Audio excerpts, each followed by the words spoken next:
This week's parsha is Parshas Vayishlach. In this week's parsha, we know that Yaakov was fighting with the Malach. After he crossed the river, he was stuck on the other side, and he met up with the Malach of Esau.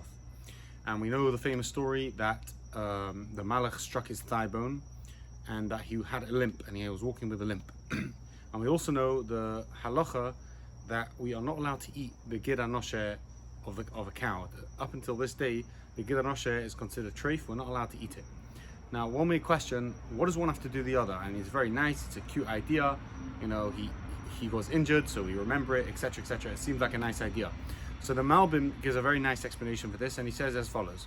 The Malbim says, everything we eat becomes a part of us. When we eat something, the midah and the energy of that food becomes a part of us. I've definitely seen this in my life when I eat healthy and I eat good foods and fresh foods and foods that are happy, I'm happy. When I eat packet foods and junk food, I'm not happy.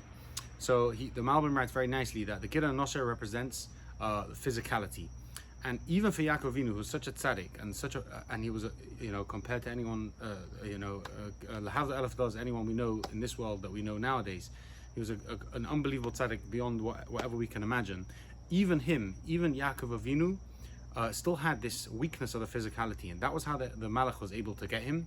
And to this day, one of the reasons why we don't have the Gid HaNosher is to remember, even though Yaakov Avinu, the psak says, he left that intact, even though he was healed, and even though he got better, we still have to remember we're always susceptible to the physicality in this world, until we pass on to the next world.